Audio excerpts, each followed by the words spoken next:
1970 के बाद से एक पिछले 50 साल की मूवी बताइएगा जिसमें भगवा वस्त्रधारी को पॉजिटिव रोल में दिखाया गया हो। भगवा वस्त्रधारी छोड़िए, कंठी माला पहने हुए व्यक्ति, धोती कुर्ता पहने व्यक्ति, टीका लगाए व्यक्ति पॉजिटिव रोल में दिखता हो।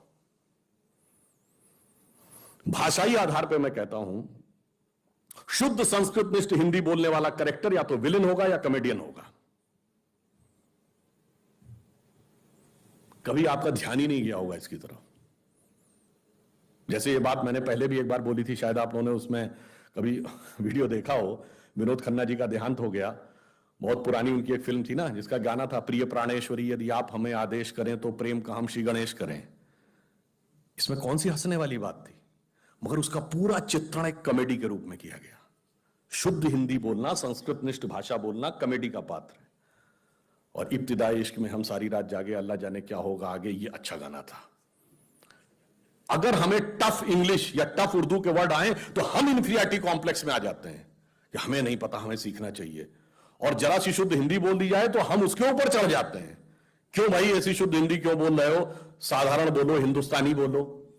ये सब हमारे दिमागों में भरा गया। और ये मैं आपसे कैसे बताना चाहता हूं, इसको कभी आप गौर करिएगा। 57 की मूवी है मदर इंडिया। उसका जो विलन है कन्हैया लाल, जो फिल्म में सुक्खी लाला बना है, वो जिस सीन पे नरगिस रेप अटेम्प्ट कर रहा है उससे पहले देवी जी की आरती कर रहा है। 1985 की मूवी है राम तेरी गंगा मैली। उसमें जब वो हीरोइन जाती है और बनारस के घाट पर एक पंडित जी से वो मांगती है मदद, तो उसको घर ले जाते हैं और उस पर रेप का अटेम्प्ट करते हैं और उसके बाद ओम नमः शिवाय बोलते हैं। 2010 की मूवी है दबंग, जिसका विलन है छेदी सिंह। वो जब चुलबुल पांडे को मारने का हुक्म देता है तो उससे पहले हनुमान जी की मूर्ति के सामने दंड बैठक कर रहा है। कभी आपने सोचा कि एजेंडा क्या था और कैसे हमारे सबकॉन्शियस माइंड में भरा जा रहा है और कैसे हमारे ऊपर इंपोज कर दिया जाता है। और भाषा से अंतर क्या पड़ता है। जैसे आप सब ने ये बात सुनी होगी, everything is fair in love and war, सुना है ना। और इसका जब अनुवाद करते हैं तो जंग और इश्क में सब कुछ जायज है। एक इंग्लिश है, एक उर्दू है, पर किसी संस्कृत, हिंदी या भारतीय भाषा में आपने सुना है कि युद्ध और प्रेम में सब कुछ उचित है? कभी नहीं सुना होगा, क्योंकि हमारी संस्कृति में उचित नहीं है। युद्ध का एक धर्म है और प्रेम का एक समर्पण है। अगर आप ये कह देंगे जो कहते थे everything is fair and love and war, तो वहां आतंकवाद भी होने लगा, क्योंकि फिर वो भी जायज है। और जो कहते हैं कि लव में सब कुछ जायज है, तो फिर एसिड भी फेंका जाने लगा। इसलिए जब आप भाषा छोड़ते हैं तो आप वो संस्कृति छोड़ते हैं और वो आपके मानस पर कैसा प्रभाव डालती है आपको पता ही नहीं लगता। इसीलिए मैं कहता हूं, फिल्मों में पहले उर्दू मिक्स हिंदी बोलता था कोई नायक, अब जो है इंग्लिश मिक्स हिंदी बोलने लगा। तो रावण कई प्रकार से आ रहा है, वो लेफ्ट लिबरल बन के भी आ रहा है और वो बन के, और देखिए कितनी मजेदार बात है, महिला एक्टिविस्ट जो लेफ्ट लिबरल थी, जो मिनी स्कर्ट पहनने को लेकर तो बहुत आक्रामक हो जाती थी और वही हिजाब के साथ खड़ी थी, बुर्के के साथ। मतलब इससे बड़ा आप डाइकोटोमी ऑफ द कैरेक्टर नहीं देख सकते। और इतना ही नहीं, वो ट्रिपल तलाक और हलाला के भी पक्ष में खड़ी हुई थी। इससे ज्यादा आप मजाक क्या समझ सकते हैं कि इसका मतलब उनका किसी भी प्रकार से कोई लेना देना नहीं था किसी भी चीज से, केवल उनको एक धर्म संस्कृति के बारे में बात वो करनी थी। इसलिए मैं कहता हूं, उस रावण को समझिए भली भांति और उसका प्रतिकार करने के लिए सूक्ष्म दृष्टि देखिए और अपनी लक्ष्मण की मर्यादा रेखा न लांघिए, क्योंकि रावण आजकल जानते किस रूप में आ रहा है कि वेश वाणी तत्व दर्शन। कभी बैंकॉक में जाइए तो जो थाईलैंड के राजा का पुराना महल दिखाया जाता है, उसके चारों तरफ 256 गरुड़ बने हैं। और गाइड से पूछिए गरुड़ क्यों बने हैं, तो कहता है in our culture king is considered as incarnation of Hindu god Vishnu and since Garuda is the vehicle of Vishnu, so entire palace is designed in such a way as if it is situated on the back of Garuda. आप बताइए, ये हमारा विस्तार। और इतना ही नहीं है, space में हम इस धरती तक सीमित नहीं है। हम वो पहली संस्कृति हैं जिसने तारों की भाषा दुनिया को सिखाई, जिसने नक्षत्रों को संज्ञा दी, जिसने आकाश से गंगा निकाली और जिसने सागर पर सेतु बनाया। मैं तो यह भी पूछना चाहता हूं मेरे भाई, जिन लोगों को लगता हो कि यह कल्पना है, वैसे तो वो आपके अज्ञान के कारण कल्पना लगती, जैसे बहुत सी चीजें विज्ञान की आज से 100-150 साल पहले कल्पना लगती थी, पर उनसे पूछ लो कि भाई ऐसी कल्पना भी तुम क्यों नहीं कर पाए। उसके लिए भी तो इतनी विराट दृष्टि चाहिए कि आप आकाश गंगा तक सोच सकें। तो इससे आप समझिए कि स्पेस में हमारा विस्तार कहां तक था। अब टाइम पे आई गणित की जो खोज है, वैसे तो बहुत सारी चीजें थी जो अंग्रेजों के आने के बाद छुपा दी गई, क्वाड्रेटिक इक्वेशन हो, अलजेब्रा हो, ट्रिग्नोमेट्री हो, ये सारी चीजें। मगर एक ऐसी चीज है जो कमोबेश सभी लोग मानते हैं, चलो ये तो मान ही लेते हैं कि भारत ने दिया। वो क्या था? शून्य। अब कहा जाता शून्य किसने दिया? आर्यभट्ट ने खोजा। अरे भाई आर्यभट्ट ने खोजा नहीं, आर्यभट्ट की किताब में पहली बार तुमको लिखा हुआ मिला। अगर आर्यभट्ट ने शून्य खोजा तो बौद्ध मत में शून्यवाद का सिद्धांत कहां से आया? वो तो आर्यभट्ट से पहले के थे। और ये बताइए कौरवों की 18 अक्षौणी सेना से लेके भगवान राम की जन्म कुंडली बन रही थी, वो बगैर शून्य के बन रही थी। वास्तविकता यह है कि शून्य वेदों से निकला और वो इस बात को स्वीकार करने को तैयार नहीं होते थे कि धर्म ग्रंथ से निकलता है, इसलिए उनको छटपटाहट थी, इसलिए वो कहने का प्रयास करते हैं किसी और ने निकाला था। और समस्या क्या है? हमारे यहां तो भगवान राम की जो कुंडली निकली है वो जब नासा के प्लैनेटोरियम सॉफ्टवेयर में डाली गई तो 7114 समथिंग बीसी की डेट निकल आई। अब बताइए, वैसे तो मैं नहीं मानता कि वो डेट सही है, उसके अंदर नक्षत्रों का कैलकुलेशन किया जाए तो बहुत पीछे आएगा, परंतु बताइए उन लोगों ने हमको समझा दिया कि हम अवैज्ञानिक हैं और हम अंधविश्वासी हैं, जिनमें किसी एक के यहां लिखा है कि धरती चपटी है और एक के में लिखा धरती के चारों तरफ सूरज घूमता है। और ऐसे महान ज्ञानदेव पाड़े लोगों ने हम लोगों को समझा दिया कि हम अनसाइंटिफिक थे और धरती को चपटी और धरती को इस सौरमंडल का केंद्र कहने वाले लोग वैज्ञानिक थे। आज भी जब सूर्य ग्रहण या चंद्र ग्रहण होता है, आप नासा की ऑब्जर्वेटरी बताती है ना, 1950 से पहले नासा नहीं था।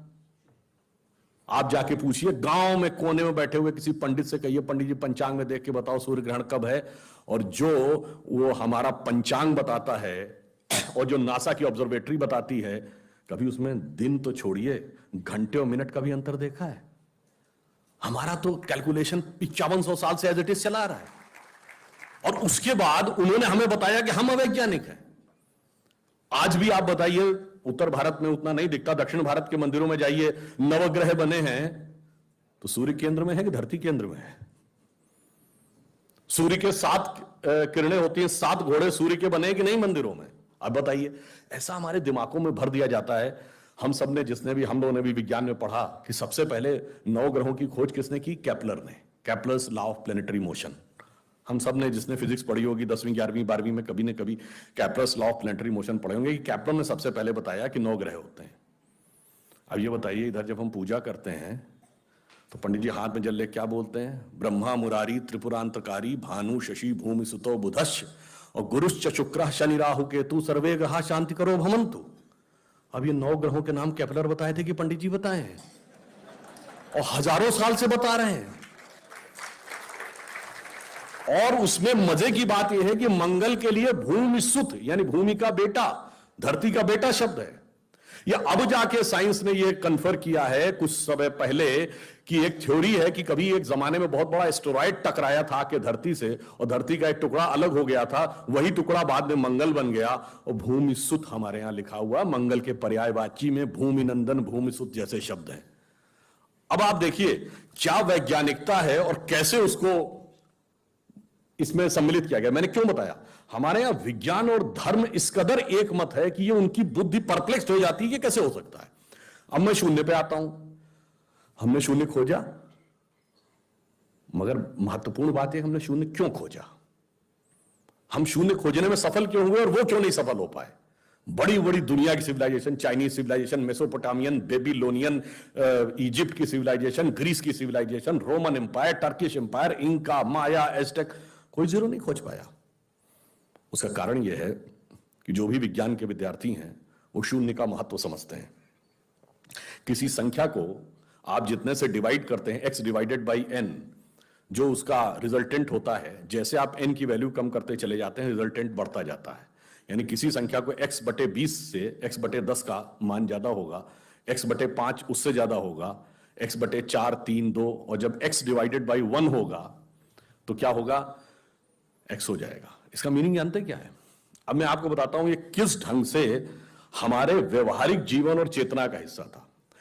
आप लोग कभी ये सोचिए कि आपको जीवन में क्या अच्छा लगता है और अच्छा लगना क्या है। मैं बिल्कुल साइंटिफिक एक्सप्लेनेशन की बात कर रहा हूं कि सबसे बड़ी साइंटिफिक खोज 21वीं सदी की जो यूरोप की सन लेबोरेटरी में हुई है, जो हिग्स बोसॉन है जिसे नॉर्मल भाषा में गॉड पार्टिकल कहते हैं, उसकी लॉबी में जाइए तो तांडव करते हुए शिव की मूर्ति लगी है, नटराज की वह मूर्ति जो तंजावुर में प्राप्त हुई थी।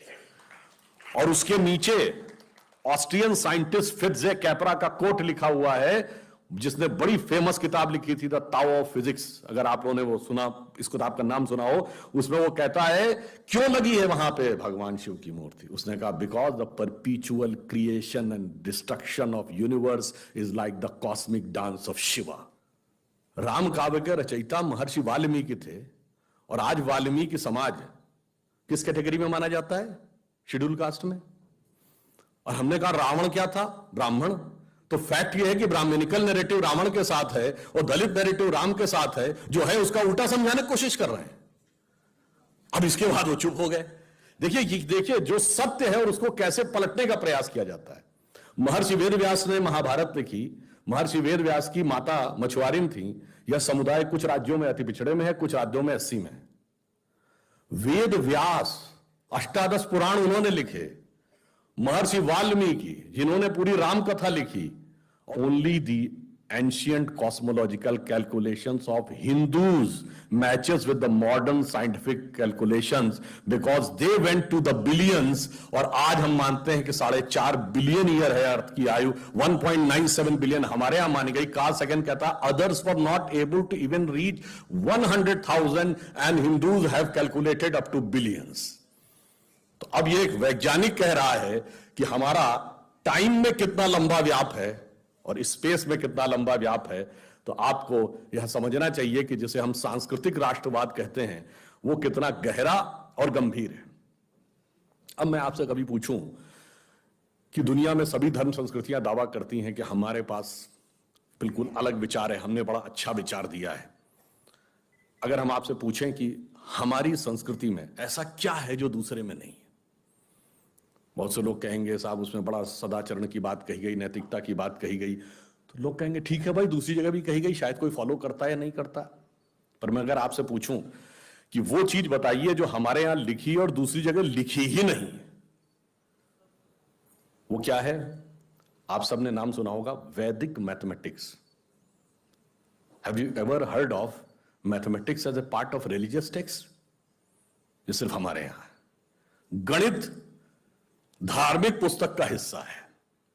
Ayurveda medical science, it is globally accepted as a structured medical science, by name itself is a part of Vedas. Medical science धर्म ग्रंथ का हिस्सा हो, गणित धर्म ग्रंथ का हिस्सा हो, ये दुनिया में कहीं नहीं। बाकी जगह विज्ञान और गणित का धर्म से संघर्ष है, हमारे यहां वो धर्म ग्रंथ से उद्भूत हो रहे हैं। ये फंडामेंटल डिफरेंस है हमारे और उनके बीच में।